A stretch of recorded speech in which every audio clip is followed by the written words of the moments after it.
My name is Ben Douglas. I'm from Grand Bend, Ontario, Canada.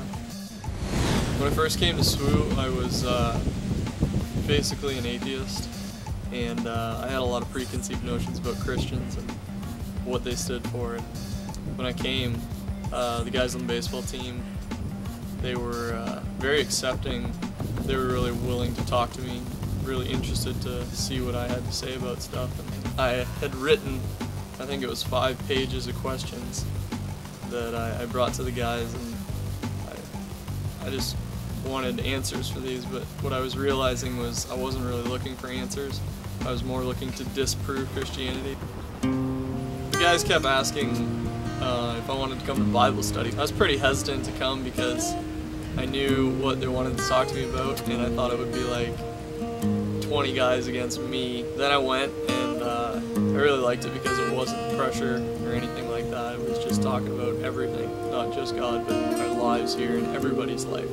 Then they started asking me to go to church, and I went to church a few times with them. We went over to New Spring, and it was awesome. I remember specifically it was September 24th, 2006, and we were going to New Spring, and we pulled into the parking lot, and I said to myself, why am I asking so many questions without wanting them answered? And I remember asking Davey earlier on, I said, all I want to know is the truth.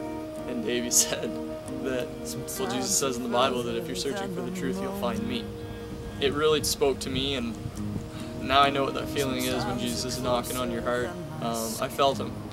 They made an altar call, and I felt Jesus knocking on my heart, and I said to him, I go, I'm too scared to do it. I'm too scared to do it. I can't do it by myself.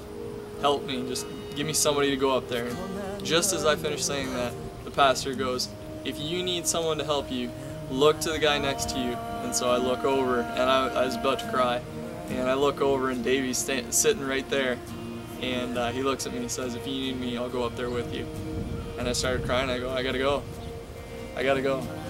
And so we both got up there and walked, and we were walking down there just crying together, and got down there, and it was the most amazing feeling. I was so comfortable. I was in front of 3,000 people, and I was completely comfortable.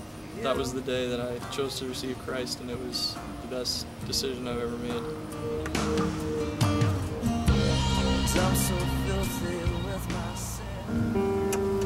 Ignite was a group that I decided to get involved in, and it was really cool because it was all the guys from Bible study mixed in with a whole bunch of different athletes, and that was really something that I would look forward to, is because I felt this want to get to know everybody on campus, and it didn't really matter if it was baseball, softball, just whatever, anyone I could meet I wanted to meet. And Ignite really provided that opportunity, and they ran great events which I had been to, but it was really just something different to be a part of the building part. Now that I'm about to graduate, I'm kind of apprehensive about how things are going to go back home, because, as I said, I was an atheist, and basically where I'm from, the view is if you're a good person, you'll go to heaven. And the religion I was brought up in was the same that all my friends are brought up in. It's going to be interesting because I really want to find a way to get them involved and just go through the same experiences that I went through. And that's part of what the baseball team did, is it was just a family of people wanting to change together. And so we sat there in Bible studies, and all of us, Christian or non-Christian, we all just felt that want to change.